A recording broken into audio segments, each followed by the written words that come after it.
Bismillahirrahmanirrahim. Assalamu alaikum dear students. Welcome to the platform of Allied College of Health Sciences Multan. My name is Dr. Samra Akbar and I am a PharmD graduate from Bahauddin Zakari University Multan. तो students आज हमारा pharmaceutics का lecture number 8 है। आज के lecture में हम कुछ MCQs जो हैं वो डिस्कस करेंगे। MCQs उस चैप्टर के जो कि हमने कवर कर लिया अपना चैप्टर, जो कि हमारा chapter number 1 introduction of pharmacy है। ये हम कवर कर चुके हैं। अपनी कुछ लेक्चर जो है हमने इसके फ़िज़िकल लेक्चर्स लिए थे और कुछ जो है हमने इसके जो टॉपिक्स थे वो हमने ऑनलाइन लेक्चर के थ्रू जो है कवर किए हैं। अब हम देखते हैं इनके कुछ जो MCQs जो आप लोगों को आ सकते हैं पेपर के अंदर, तो अब हम उनको जो है थोड़ा सा डिस्कस करते हैं आज के लेक्चर में। तो हमारा जो MCQs नंबर 1 है वो है कि the discipline of pharmacy that deals with the process of turning a new chemical entity into a medication is called। अब देखें यहाँ पे 4 ऑप्शन गिवन है, pharmaceutics, pharmacy, pharmacology and pharmacognosy. अब यहाँ पे हम डेफिनेशन को, अगर ये जो डेफिनेशन जिस भी जो है वो ब्रांच ऑफ फार्मेसी की गिवन है यहाँ पर, इसको अगर हम अंडरस्टैंड करते हैं तो हमें समझ आ जाएगा कि ये किस जो ब्रांच ऑफ फार्मेसी की डेफिनेशन यहाँ पे गिवन है। The discipline of pharmacy that deals with the process of turning a new chemical entity into a medication. हमने क्या किया कि न्यू केमिकल एंटिटी को एक मेडिकेशन के अंदर कन्वर्ट किया है। वो क्या है, वो कौन सी ब्रांच है फार्मेसी की? फार्मास्यूटिक्स कहलाती है। ठीक है, एक न्यू केमिकल एंटिटी को मेडिकेशन में, मतलब कि हमने एक केमिकल सब्सटेंस को डिस्कवर किया और फिर हमने इसको एक प्रॉपर मेडिकेशन की शेप में कन्वर्ट कर दिया, जो कि इस्तेमाल हुई फॉर द डिफरेंट डिजीज़। इस प्रोसेस को क्या कहते हैं? ये जो प्रोसेस है जिस डिसिप्लिन ऑफ फार्मेसी में इस्तेमाल होता है, वो जो डिसिप्लिन ऑफ फार्मेसी है वो फार्मास्यूटिक्स है। फार्मेसी ये नहीं हो सकती हमारे पास, क्योंकि फार्मेसी जो है ये इटसेल्फ एक फील्ड है और इस फील्ड के अंदर फार्मास्यूटिक्स जो है इसकी ब्रांच है या डिसिप्लिन है। इसी तरह फार्माकोलॉजी जो है ये तो डील करती है with the therapeutic effect of the drug के साथ। ठीक है जी, फिर है थेराप्यूटिक स्टडी ऑफ ड्रग के साथ। और फार्माकोग्नोसी जो है ये आपको पता है कि ये ब्रांच है फार्मेसी की, जिसमें हम जो है ड्रग्स ऑब्टेन करते हैं फ्रॉम द प्लांट्स और undefined form of the drug को जो है वो एक ऐसी शक्ल में ले आते हैं जिससे हम ड्रग बना सकते हैं। ठीक होगी बात। अब हम अपना नेक्स्ट MCQ देखते हैं, जो कि MCQ number 2। Science of dosage form design is called as pharmacology, pharmacy, pharmaceutics, pharmacognosy. तो science of dosage form design कि वो साइंस जो कि डील करती है कि डोजेज फॉर्म को एक डिज़ाइन किया जाए, डोजेज फॉर्म को डिज़ाइन किया जाए। वो कौन सी साइंस? अभी हमने पिछला MCQ पढ़ा कि जिसमें हम डोजेज फॉर्म बनाते हैं, एक न्यू केमिकल एंटिटी से डोजेज फॉर्म बनाई, वो कौन सी हमारी ब्रांच थी? फार्मेसी की, फार्मास्यूटिक्स। तो ये भी जो साइंस है डोजेज फॉर्म डिज़ाइन का, इसको हम कह सकते हैं कि फार्मास्यूटिक्स है। ठीक है, तो इसका जो करेक्ट ऑप्शन है वो है ऑप्शन नंबर 3। फार्माकोलॉजी की वही है कि ये डील करती है with the therapeutic effect of the drug के साथ। फिर फार्मेसी जो है हमारी एक की पूरा जो है एक फील्ड है जिसके अंदर जो कि जिसकी डेफिनेशन है कि ये आर्ट एंड साइंस है of the preparation and dispensing of the drug. ठीक है, और फार्माकोग्नोसी आपको पता है कि हम जो डिफरेंट प्लांट से जो है हम ड्रग्स को ऑब्टेन करते हैं, ये फार्माकोग्नोसी उसमें आती है। तो ये भी ऑप्शन नहीं हो सकता। अब हमारा MCQ नंबर 3 है, when a drug is converted into dosage form then it is called as. Drug को कन्वर्ट करती है डोजेज फॉर्म के अंदर। मैंने आप लोगों को बताया था क्लास में कि ड्रग और मेडिसिन के अंदर जो है वो एक कुछ डिफरेंस होते हैं। ठीक है जी, अब यहाँ पे drug is converted into dosage form, तो हमने पढ़ा था कि ड्रग को जब हम एक डोजेज फॉर्म के अंदर कन्वर्ट कर देते हैं तो वो क्या कहलाती है? मेडिसिन कहलाती है। तो यहाँ पे करेक्ट ऑप्शन हमारा ऑप्शन नंबर 2 है। ड्रग नहीं हो सकता, क्योंकि ड्रग जो है वो कभी भी डोजेज फॉर्म के अंदर जो है हमें नहीं मिलती। और यहाँ पे हमारे पास हिंट है इस स्टेटमेंट के अंदर के ड्रग को हमने कन्वर्ट किया कर दिया डोजेज फॉर्म के अंदर। तो जब डोजेज फॉर्म का नाम आएगा तो हम मेडिसिन आराम से जो है यहाँ पे लगा सकते हैं ऑप्शन। ठीक है, और फिर क्रूड ड्रग जो है क्या होता है कि undefined form of the drug होती है, जिसको हम फिर एक प्योर फॉर्म में जो है लेकर आते हैं ड्रग को। ऑल ऑफ देम, इन सब ये सारे भी ऑप्शन नहीं हो सकते। तो करेक्ट ऑप्शन हमारा सिर्फ मेडिसिन ही है। नेक्स्ट अगर हम अपना जो है वो MCQ देखें, वो है कि dosage form means physical form of a medicine और a drug, chemical form of a medicine और a drug, new chemical entity, active pharmaceutical ingredient. तो डोजेज फॉर्म क्या है कि दवाई की ऐसी शक्ल जिसमें हम उसको ले सकते हैं, ठीक है, खा सकते हैं। तो फिजिकल फॉर्म ऑफ मेडिसिन और अ ड्रग, ठीक है, ये ऑप्शन जो है इसका करेक्ट है कि दवाई की एक वो शक्ल जिसमें हम उसको ईजिली खा सकते हैं, क्या कहलाती है, डोजेज फॉर्म कहलाती है, ठीक है जी, जिसके अंदर उसके एक्टिव फार्मास्यूटिकल इंग्रेडिएंट भी होगा उसका, और उसका एक्सिपिएंट्स भी प्रेजेंट होंगे। तो डोजेज फॉर्म मिलकर जो है क्या ये दोनों इंग्रेडिएंट्स मिलकर क्या बनाएंगे, डोजेज फॉर्म बनाएंगे। तो physical form of a medicine और अ ड्रग, तो ये करेक्ट ऑप्शन है। Chemical form of a medicine और ड्रग, ये ऑप्शन नहीं हो सकता, क्योंकि ड्रग के अंदर जो है सिर्फ केमिकल्स नहीं होते, केमिकल्स के साथ जो है कुछ एक्सिपिएंट्स भी प्रेजेंट होते हैं, तो जो मेडिसिन की जो है फाइनल शक्ल लाने में मदद देते हैं उसकी। तो केमिकल तो नहीं हो सकता, केमिकल वाला ऑप्शन। फिर है न्यू केमिकल एंटिटी। जो न्यू केमिकल एंटिटी है इसमें भी सिर्फ जो है एक्टिव फार्मास्यूटिकल इंग्रेडिएंट प्रेजेंट होता है, जो कि डिस्कवर हुआ होता है, न्यू केमिकल एंटिटी जिसको हम डिस्कवर करते हैं, ठीक है ना।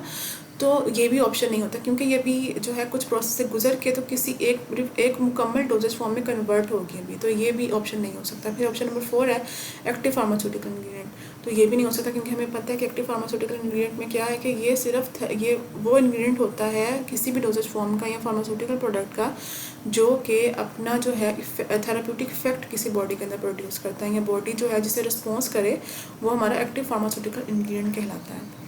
सो नेक्स्ट एमसीक्यू है हमारा एमसीक्यू नंबर 5, और इसमें ये है जी कि ingredient that is present in the pharmaceutical product and possess therapeutic effect.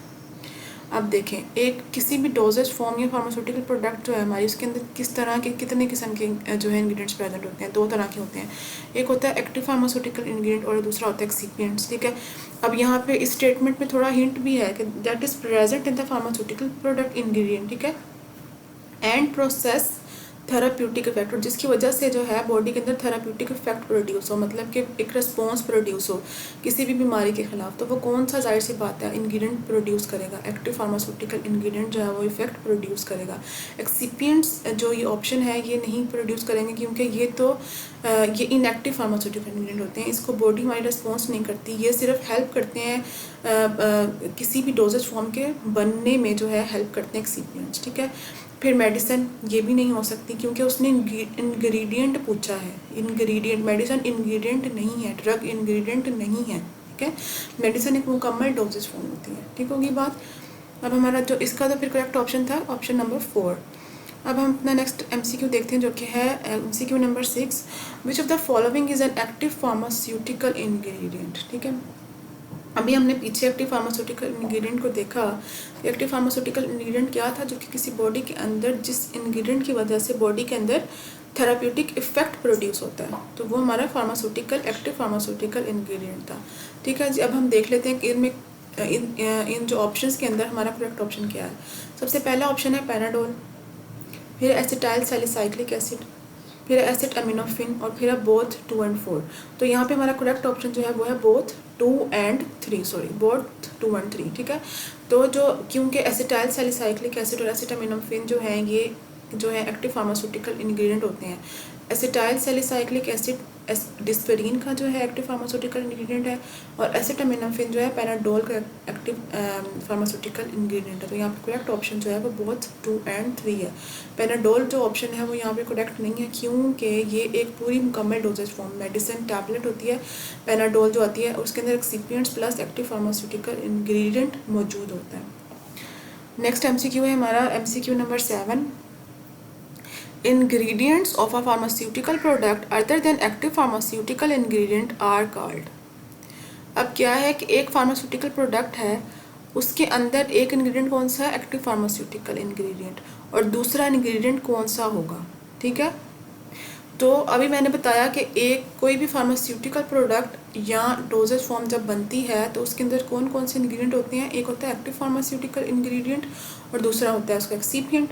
तो यहाँ पे कौन सा करेक्ट ऑप्शन होगा, ऑफ कोर्स एक्सिपिएंट्स या फिर inactive pharmaceutical ingredient. Inactive pharmaceutical ingredient हम इसको इसलिए कहते हैं क्योंकि इसका बॉडी में कोई ऐसा इफेक्ट प्रोड्यूस नहीं होता, ये सिर्फ एक मुकम्मल फार्मास्यूटिकल प्रोडक्ट बनाने में हेल्प करते हैं, जैसे कि बाइंडर्स, जैसे कि डिसइंटीग्रेंट्स, जैसे कि प्रिजर्वेटिव्स, जैसे कि सस्पेंडिंग एजेंट्स, ठीक है। इस तरह और भी बहुत से एक्सिपिएंट्स होते हैं जो कि यूज़ होते हैं। एक्टिव फार्मास्यूटिकल इंग्रेडिएंट यहाँ पे ऑप्शन नहीं हो सकता, क्योंकि उसने कहा other than active pharmaceutical ingredient, ठीक है। तो यहाँ भी हमारे पास हिंट थी स्टेटमेंट के अंदर, जिससे हमें पता चल गया कि ये वाला ऑप्शन जो है वो करेक्ट नहीं है। फिर ड्रग भी नहीं हो सकती क्योंकि उसने इंग्रेडिएंट्स पूछे हैं हमसे, ठीक है। फिर बाइंडर्स जो है ये खुद एक्सिपिएंट्स के अंदर आते हैं, ठीक है ना।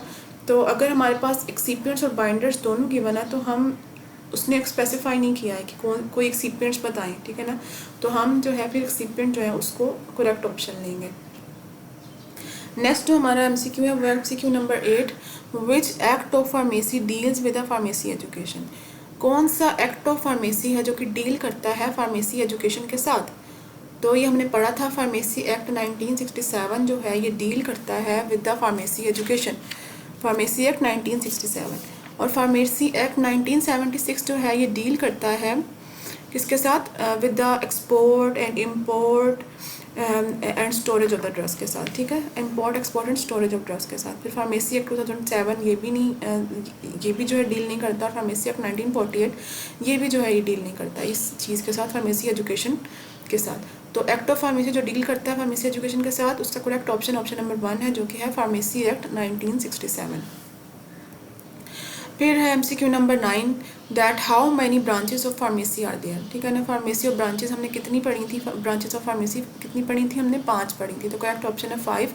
जो 5 हमने ब्रांचेस पढ़ी थी वो थी clinical pharmacy, retail pharmacy, industrial pharmacy, forensic pharmacy and hospital pharmacy, ठीक है ना। 1 ऑप्शन इसका करेक्ट है, ना 6 ऑप्शन करेक्ट है, ना 7 ऑप्शन करेक्ट है। तो करेक्ट ऑप्शन इसका है जी ऑप्शन नंबर 2 जो कि है 5। नेक्स्ट हमारा जो एमसीक्यू है वो है MCQ number 10, minimum area of pharmacy should be dash and colour of the board should be dash, ठीक है। अब यहाँ पे किसकी बात की है, किसके एरिया की बात पूछी है, उसने फार्मेसी के पूछी है। तो ये भी हमने पढ़ा था कि फार्मेसी का जो मिनिमम एरिया होता है वो होता है 140 स्क्वायर फीट और उसका कलर का जो बोर्ड का जो कलर होता है वो होता है ग्रीन, ठीक हो गया। तो 96 स्क्वायर फीट ब्लू ये नहीं होता, ये तो होता है मेडिकल स्टोर का, तो ये ऑप्शन यहाँ पे करेक्ट नहीं है। फिर 96 स्क्वायर फीट ग्रीन ये तो कोई ऑप्शन ही नहीं है, ठीक है। फिर 140 स्क्वायर फीट ब्लू ये भी जो है करेक्ट नहीं है, ना ये फार्मेसी में यूज़ होता है ना ये किसी मेडिकल स्टोर में होता है। फार्मेसी का जो मिनिमम एरिया होता है 140 स्क्वायर फीट है और कलर ऑफ द बोर्ड जो उनको ऊपर लगाना चाहिए अपने नाम जिस पे लिखा होता है उनका वो ग्रीन होना चाहिए, उसकी जो बेसिस है वो ग्रीन होनी चाहिए, ठीक है। फिर एमसीक्यू नंबर 11 जो है वो डील करता है उसमें क्या है कि जी the department of pharmaceutical industry where analysis of raw material to finished products is performed, ठीक है जी। कि फार्मास्यूटिकल इंडस्ट्री का वो डिपार्टमेंट जो कि डील करता है किससे, कि आपने एक रॉ मटेरियल को एक फिनिश्ड प्रोडक्ट मतलब एक डोजेज फॉर्म की शक्ल में बना लिया, उसकी जितनी भी आपने उसके दरमियान जितनी भी स्टेजेस थी उन स्टेजेस के अंदर जब आपने उसकी क्वालिटी एनालिसिस किया, क्वालिटी चेक की या उन चीज़ों को एनालाइज किया, वो जो हमारा डिपार्टमेंट है वो कौन सा कहलाता है, जो कि डील करता है रॉ मटेरियल के भी एनालिसिस से और उसके बाद जितनी स्टेजेस फाइनिश्ड प्रोडक्ट बनने में आती हैं उन सब स्टेजेस की एनालिसिस से जो डील करती है वो कौन सा डिपार्टमेंट है फार्मास्यूटिकल इंडस्ट्री का, वो है quality control department. Quality control department deal करता है analysis of raw material to finished products, ठीक है। मतलब कि अगर हमारे पास रॉ मटेरियल आया है उसकी भी एनालिसिस होगी, फिर उसके बाद जो फिनिश्ड प्रोडक्ट बनने में जितनी स्टेजेस उसकी आई, ठीक है, जितनी भी स्टेजेस आई उन सब पे जो जो एनालिसिस या चेकिंग की है वो किसका काम है, क्वालिटी कंट्रोल का काम है, ठीक है। अब ऑप्शन नंबर 2 जो है वो करेक्ट है इसका। ऑप्शन नंबर 1 देखें क्वालिटी एश्योरेंस। ये क्वालिटी एश्योरेंस मैंने आपको क्लास में बताया था कि ये क्या होता है, कि ये क्वालिटी एश्योरेंस जो है इसका मतलब है कि आपने क्वालिटी को एश्योर किया है ना। क्वालिटी एश्योर किसकी क्वालिटी को एश्योर किया, इस ये जो क्वालिटी एश्योरेंस है ये डील करता है हमेशा फिनिश्ड प्रोडक्ट्स की क्वालिटी के साथ, कि इसमें कहीं कोई डिफेक्ट तो नहीं है, कहीं इसके अंदर कोई जो है वो मिस्टेक तो नहीं आ गई इसके फिनिश्ड प्रोडक्ट बनते वक्त। तो क्वालिटी एश्योरेंस जो है फिनिश प्रोडक्ट्स की जो है क्वालिटी से डील करता है, लेकिन क्वालिटी कंट्रोल जो है वो रॉ मटेरियल से लेकर फिनिश प्रोडक्ट बनने तक की क्वालिटी से डील करता है। और फिर प्रोडक्शन डिपार्टमेंट है ऑप्शन, तो ये तो प्रोडक्शन डिपार्टमेंट जो है ये तो ड्रग प्रोडक्शन की जो है स्टेजेस के साथ डील करेगा कि ड्रग प्रोडक्ट हुई जिसमें टैबलेट सेक्शन था, कैप्सूल सेक्शन था, ठीक है। फिर वेयर हाउस तो वो हाउस होता है जहाँ पे हम अपने रॉ मटेरियल्स रखते हैं या फिर हमने फिनिश प्रोडक्ट्स जो हैं उनको स्टोर किया जाता है, ठीक है। नेक्स्ट एमसीक्यू है MCQ number 12, department of hospital date deals with the storage, dispensing, manufacturing, compounding, listing, packing and distribution of drugs, ठीक है।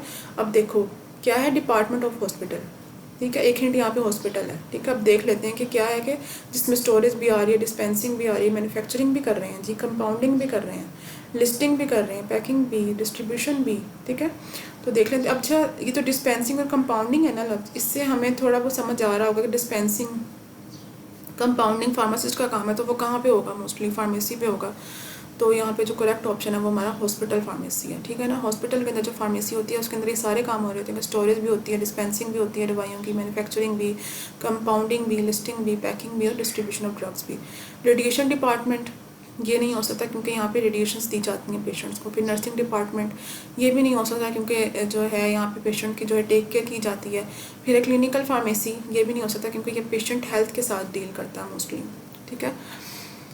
फिर हमारा नेक्स्ट एमसीक्यू जो है वो है एमसीक्यू नंबर 13, जो कि कहता है जी कि according to pharmacy act 1967 pharmacy technician means a person who is registered under section dash in register dash, ठीक है। कि अकॉर्डिंग टू फार्मेसी एक्ट 1967, अभी हमने पीछे पढ़ा था कि 1967 जो हमारा एक्ट है वो किससे डील करता है, फार्मेसी एजुकेशन के साथ डील करता है, ठीक है ना। कि जो है किसी भी फार्मासिस्ट के या फार्मेसी टेक्नीशियन के एग्ज़ाम्स कहाँ हेल्ड कराने हैं, किसने हेल्ड कराने हैं, उसको डिग्री किसने देनी है, उसको जो उसका लाइसेंस है वो किस ने इशू करना, किस अथॉरिटी ने इशू करना है। तो ये तो आप लोगों को चीज़ें पता है ना कि जो फार्मेसी एक्ट में चीज़ें मेंशन है कि जो फार्मेसी का जो लाइसेंस होता है वो कौन सी अथॉरिटी उसको प्रोवाइड करती है, उसकी प्रोविंशियल काउंसिल जो है वो उसको प्रोवाइड करती है, जो कि होती है पंजाब फार्मेसी काउंसिल। अगर हम पंजाब को ले लें और अगर हम डिग्री की बात करते हैं तो वो पाकिस्तान फार्मेसी काउंसिल जो है वो फार्मेसी टेक्नीशियंस वालों को जो है वो डिग्री प्रोवाइड करती है, ऐसे ही है ना। फिर अब यहाँ पे डेफिनेशन है फार्मेसी टेक्नीशियन की कि means a person who is registered under section dash in register dash. तो सेक्शन 24 है और रजिस्टर बी, ठीक है होगी बात। और अगर सेक्शन 24 सेक्शन ए और रजिस्टर ए की बात करें तो ये जो है अगर रजिस्टर ए आ जाएगा तो यहाँ पे फार्मासिस्ट की फिर डेफिनेशन बन जाएगी कि मतलब according to pharmacy act 1967 pharmacist means a person who is registered under section 24 in register A, ठीक हो गया बात। और ऑप्शन नंबर 3 और 4 42A और 24C ये तो एग्जिस्ट नहीं करते हैं। तो ये जो करेक्ट ऑप्शन है हमारा वो यहाँ पे है ऑप्शन नंबर 2। हमारा एमसीक्यू नंबर 14 जो है वो क्या है जी, over the counter drugs are those drugs that can be dispensed into the patients, ठीक है। हमें पता है कि ओवर द काउंटर ड्रग्स कौन सी ड्रग्स होती हैं जो कि पेशेंट्स को या जनरल पब्लिक को जो है वो दी जा सकती हैं। कैसे दी जाती हैं, प्रेस्क्रिप्शन के साथ दी जाती हैं कि विदाउट प्रेस्क्रिप्शन दी जाती हैं। तो ओवर दी काउंटर ड्रग्स वो ड्रग्स होती हैं जो कि विदाउट प्रेस्क्रिप्शन जो है किसी भी पेशेंट को, जनरल पब्लिक को डिस्पेंस की जा सकती हैं। और इसके अंदर कौन सी ड्रग्स थी, मोस्टली हमारी पेन किलर्स आती हैं, ये मोस्टली हमारे कुछ लोजेंजेस आ जाते हैं या कुछ थोड़े बहुत इंजेक्शंस भी जो है इसके अंदर आ जाते हैं ओवर दी काउंटर ड्रग्स के अंदर। तो इसके ऑप्शन जो है ऑप्शन नंबर 2 जो है इसका वो बिल्कुल करेक्ट ऑप्शन है कि विदाउट प्रेस्क्रिप्शन ये वो ड्रग्स होती हैं जिनको हम डिस्पेंस कर सकते हैं पेशेंट्स को, ठीक है। और विद प्रेस्क्रिप्शन कौन सी ड्रग्स हम देते हैं पेशेंट्स को, ये वो ड्रग्स होती हैं कौन सी, प्रेस्क्रिप्शन ओनली मेडिसिन ड्रग्स जो है वो हम सिर्फ प्रेस्क्रिप्शन जब तक पेशेंट के पास होगा तो ही हम पेशेंट को वो ड्रग प्रेस्क्राइब करेंगे, ठीक है। प्रेस्क्रिप्शन डिस्पेंस करेंगे, सॉरी प्रेस्क्राइब नहीं, डिस्पेंस करेंगे पेशेंट को। जब उसके पास प्रेस्क्रिप्शन होगा तो ही वो दवाई जो है इस पेशेंट को डिस्पेंस की जाएगी। तो यहाँ पे जो करेक्ट ऑप्शन है वो है ऑप्शन नंबर 2 और 3 जो है ऑप्शन बोथ, वो ऑप्शन नहीं हो सकता। क्यों नहीं हो सकता, क्योंकि विद प्रेस्क्रिप्शन तो प्रेस्क्रिप्शन ओनली मेडिसिन ड्रग दी जाती है, without prescription over the counters या फिर नॉन प्रेस्क्रिप्शन ड्रग्स को दी जा सकती हैं। नेक्स्ट जो हमारा एमसीक्यू है वो है MCQ number 15। Which of the following is the example of semi synthetic drugs. अब ये जो एमसीक्यू है ये है क्लासिफिकेशन ऑफ ड्रग्स में से, ठीक है। पिछला एमसीक्यू भी क्लासिफिकेशन ऑफ ड्रग्स में से था। अब ये classification of drugs on the basis of sources है ना, एक हम जिसमें हमने डिफरेंट सोर्सेज पढ़े थे, नेचुरल सोर्सेज थे, फिर एनिमल सोर्सेज थे, फिर माइक्रोबियल सोर्सेज थे, फिर सेमी सिंथेटिक सोर्सेज थे, फिर सिंथेटिक सोर्सेज थे। तो सेमी सिंथेटिक ड्रग्स कौन सी होती हैं, ये वो ड्रग्स होती हैं जो क्या होती हैं कि हम ऑब्टेन तो नेचर से करते हैं लेकिन उसके अंदर थोड़ी बहुत चेंजिंग करके जो हम ड्रग ऑब्टेन करते हैं वो कौन सी होती हैं, सेमी सिंथेटिक ड्रग्स। अब देख लेते हैं कि कौन सी जो है एग्जांपल है सेमी सिंथेटिक ड्रग की। पैरासीटामोल है, एस्पिरिन है, अमोक्सिसिलिन है और इंसुलिन है। पैरासीटामोल जो है और एस्पिरिन जो है, ये दोनों तो सिंथेटिक ड्रग्स हैं। कौन सी ड्रग्स हैं? सिंथेटिक ड्रग्स हैं, जो कि कम्प्लीटली तौर पर किसी भी लेबोरेटरी के अंदर जो है वो जो है बनाई जाती हैं। तो ये ऑप्शन तो हमारे नहीं हो सकते, ऑप्शन नंबर 1 और ऑप्शन नंबर 2 तो बिल्कुल नहीं हो सकते। तो हमारा जो अमोक्सिसिलिन ऑप्शन है ये यहाँ पे राइट ऑप्शन है, क्योंकि ये अमोक्सिसिलिन जो है वो हम पेनिसिलिन से जो है उसके अंदर उसके स्ट्रक्चर में थोड़ी बहुत मॉडिफिकेशन करके जो है ऑब्टेन करते हैं। तो अमोक्सिसिलिन हमारा राइट ऑप्शन है, क्योंकि अमोक्सिसिलिन हम कहाँ से ऑब्टेन करते हैं? नेचुरल सोर्स माइक्रो ऑर्गेनिज्म से ऑब्टेन किया, उसके स्ट्रक्चर में थोड़ी बहुत चेंजिंग की, तो हमारे पास अमोक्सिसिलिन जो है वो ड्रग ऑब्टेन हो जाती है। और इंसुलिन जो है आपको पता है, ये तो हमारी बायोटेक्नोलॉजिकल या माइक्रोबियल ओरिजिन की जो ड्रग्स होती हैं वो इंसुलिन के अंदर आती हैं, ठीक है, माइक्रो ऑर्गेनिज्म से हम ऑब्टेन करते हैं। नेक्स्ट जो हमारा MCQ है, जो कि MCQ नंबर 16 है, एक्सिपिएंट्स इंक्लूड्स। एक्सिपिएंट्स के अंदर क्या क्या शामिल था? हमने ये पढ़ा था कि एक्सिपिएंट्स क्या है, अदर देन कि वो इंग्रेडिएंट जो किसी भी डोजेज फॉर्म बनाने में काम आते हैं, सबसे पहली बात, ठीक है। और ये होते हैं other than active pharmaceutical ingredient, ठीक है। और ये कौन कौन से हैं? बाइंडर्स, डिसइंटीग्रेंट्स, प्रिजर्वेटिव्स होते हैं, सस्पेंडिंग एजेंट्स होते हैं। अब यहाँ पे जो ऑप्शंस गिवन है हमारे पास, बाइंडर्स हैं, डिसइंटीग्रेंट्स हैं, प्रिजर्वेटिव्स हैं, तो ये सारे ऑप्शन है, ये करेक्ट ऑप्शन है। तो यहाँ पे 4 ऑप्शन जो है वो ऑल ऑफ देम है कि एक्सिपिएंट्स के अंदर ये सारे ऑप्शन आते हैं, बाइंडर्स भी, डिसइंटीग्रेंट्स भी और प्रिजर्वेटिव्स भी।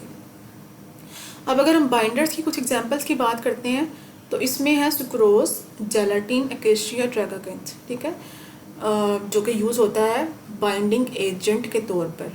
मतलब कि अगर हम टैबलेट्स की बात करें, अगर हमें टैबलेट्स के अंदर जो पाउडर फॉर्म को बाइंड करना है तो हम किस एजेंट के थ्रू बाइंड करेंगे उनको? बाइंडर्स की मदद से। फिर डिसइंटीग्रेंट्स क्या थे? डिसइंटीग्रेंट्स वो एजेंट्स होते हैं जो हमारी दवाई को तोड़ने में मदद देते हैं, ठीक है। जब हमारी दवाई जो है या टैबलेट या कैप्सूल जो है हमारे स्टमक में मौजूद फ्लूइड के साथ कांटेक्ट में आती है, तो ये डिसइंटीग्रेंट जो है उसको हेल्प करते हैं वहाँ पे डिसइंटीग्रेट होने में, टूटने में मदद देते हैं। तो इसकी एग्जांपल क्या थी? Sodium starch glycolate and cross povidone, ऐसे ही है। फिर प्रिजर्वेटिव्स वो हैं जो कि प्रिजर्व करने में के काम आते हैं माइक्रोब्स से या माइक्रो ऑर्गेनिज्म से, या फिर जो स्मेल क्रिएट होती है with the presence of the micro organisms, तो उससे बचने के लिए हम प्रिजर्वेटिव्स ऐड करते हैं, जिसमें ब्यूटाइल पैराबिन है एंड बेंजाइल अल्कोहल है, ठीक है। ये सारे जो एक्सिपिएंट्स के अंदर आते हैं। अब MCQ नंबर 17 जो है हमारा, वो है जी कि generic names are the names of the medicines that are given on the basis of proprietorship basis, ठीक है, presence of different atoms or molecules, scientific basis या none। देखें, generic names are the names of medicine that are given the basis of the scientific basis। तो यहाँ पे correct option है scientific basis। जो proprietorship basis है, ये जो इस बेसिस पे हम कौन सा नाम देते हैं? ब्रांड नेम्स देते हैं, तो ये यहाँ पे करेक्ट ऑप्शन नहीं है, ठीक है। प्रेजेंस ऑफ डिफरेंट एटम्स और मॉलिक्यूल्स, ठीक है। अगर हम प्रेजेंस ऑफ डिफरेंट एटम्स और मॉलिक्यूल्स की बेसिस पे कोई नाम देते हैं तो वो कौन सा होता है? Chemical name. तो ये भी जो यहाँ पे करेक्ट ऑप्शन नहीं है। तो साइंटिफिक बेसिस की बेस पे जो हम नेम्स देते हैं वो जेनरिक नेम्स होते हैं, मतलब कि उसको किसने डिस्कवर किया और जिसने उसको अपने नाम से, जिस भी नाम से रजिस्टर करा दिया, तो वो उसका जेनरिक नेम होता है, ठीक है। जैसे कि एस्पिरिन, ठीक है ना, ये उसका जेनरिक नेम है। फिर जो है ये एसिटामिनोफेन पैराडल जो आती है, ये भी इसका जो है जेनरिक नेम है, ऐसे ही है। और यहाँ पे नन ऑप्शन है, तो यहाँ पे हमारा जो करेक्ट ऑप्शन है वो ऑप्शन नंबर 3 है। फिर अगर हम MCQ नंबर 18 की बात करते हैं कि health profession which is concerned with the art and science of preparing and dispensing medications। अभी यहाँ पे बात आ गई है जी हेल्थ प्रोफेशन की। तो मैंने आपको प्रोफेशंस बताए थे, हेल्थ प्रोफेशंस, जिसमें डॉक्टर्स थे, जिसमें नर्सेज थी, जिसमें जो है फार्मासिस्ट थे, ऐसे ही था ना हेल्थ प्रोफेशन। अब क्या है कि ये कंसर्न कर रहा है किसके साथ? Art and science of preparing and dispensing medications. तो यहाँ पे क्या है कि यहाँ पे फार्मेसी है, ठीक है, मतलब कि स्किल हो और फिर हमें पता हो कि किस तरह से हमने दवाइयों को बनाना है और डिस्पेंस करना है। तो ये जो आर्ट एंड साइंस है ये किसके साथ डील करती है, कौन सा हेल्थ प्रोफेशन बनाती है, हमारा फार्मेसी का हेल्थ प्रोफेशन बनाती है, ठीक है। और फार्मास्यूटिक्स जो है ये आपको पता है कि हमने न्यू केमिकल एंटिटी को एक डोजेज फॉर्म में कन्वर्ट किया तो फार्मास्यूटिक्स बन गया। तो ये जो फार्मास्यूटिक्स है, फार्माकोग्नोसी जो है नीचे भी गिवन, ये ब्रांचेज ऑफ फार्मेसी के अंदर आता है, डिसिप्लिन ऑफ फार्मेसी है, ठीक है। तो फार्मेसी जो है इट्सल्फ एक पूरा फील्ड है जिसे हम हेल्थ प्रोफेशन कह सकते हैं, ठीक है। और फिर हमारा जो एनाटमी है ये पता है आप लोगों को, एक स्ट्रक्चर ऑफ ऑर्गन्स या फिर इन्हीं चीज़ों के जो स्ट्रक्चर से जो हम स्टडी करना जो होता है वो एनाटमी कहलाता है, ठीक है। तो यहाँ पे हमारा करेक्ट ऑप्शन जो है वो फार्मेसी है, और एनाटमी जो है ये तो बिल्कुल ही गलत ऑप्शन है यहाँ पे। अब हम नेक्स्ट अपना एमसीक्यू देखते हैं जो कि एमसीक्यू नंबर 19। एमसीक्यू नंबर 19 जो है वो कहता है कि branch of pharmacy which deals with the patient monitoring patient care with reference to drug therapy in hospital. मतलब कि फार्मेसी की वो ब्रांच जो किससे डील कर रही है, पेशेंट की मॉनिटरिंग के साथ, पेशेंट केयर के साथ, with reference to drug therapy in hospital. Patient monitoring किस तरह से हुई कि उसको अगर हमने जो है कोई भी मेडिसिन प्रेस्क्राइब की, दोबारा जो है वो चेकअप कराने आया तो हमने उसका ब्लड प्रेशर मॉनिटर कर लिया, हमने उसकी ईसीजी देख ली कि उसका हार्ट रेट ठीक आ रहा है कि नहीं आ रहा।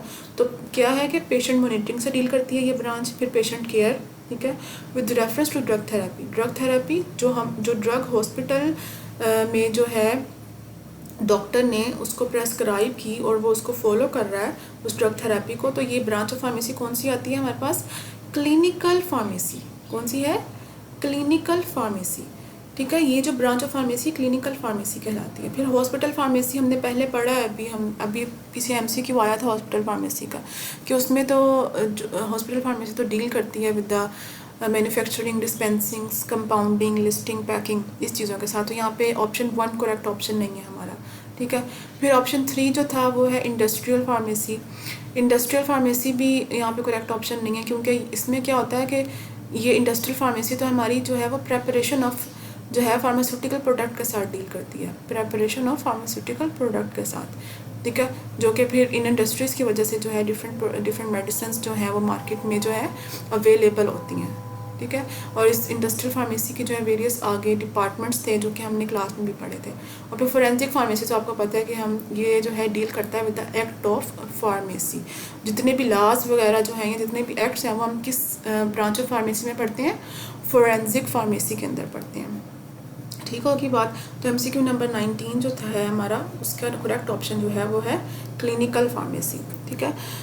तो स्टूडेंट्स ये जो एमसीक्यूज़ हैं ये बेसिक एमसीक्यूज़ हैं चैप्टर नंबर 1 के, जो कि आप लोगों को आ सकते थे और मैंने बना दिए हैं। ये जो एमसीक्यूज़ हैं ये आप लोगों ने ना याद करने हैं अपने एमसीक्यूज़, और इनको जो है अपने पास नोट कर लें ताकि आप लोगों को जो है याद करने में भी आसानी रहे। और अगर कोई क्वेश्चन हो तो आप लोग मुझसे पूछ सकते हैं, इजीली पूछ सकते हैं। और जो हमारा लास्ट लेक्चर था वो था किसके बारे में, विस्कोसिटी के बारे में, उसमें मेथड्स पढ़े थे। अब हम अपने नेक्स्ट लेक्चर में जो है चैप्टर नंबर 2 का नेक्स्ट टॉपिक जो है मेरा ख्याल है पीएच है, उसे कंटिन्यू करेंगे। तो इसको हम रिवाइज़ कर लेते हैं एक दफ़ा कि हमने जो एमसीक्यू पढ़े हैं वो जिसमें हमने सबसे पहला एमसीक्यू जो था वो हमारी फार्मास्यूटिक्स की डेफिनेशन थी इसके अंदर।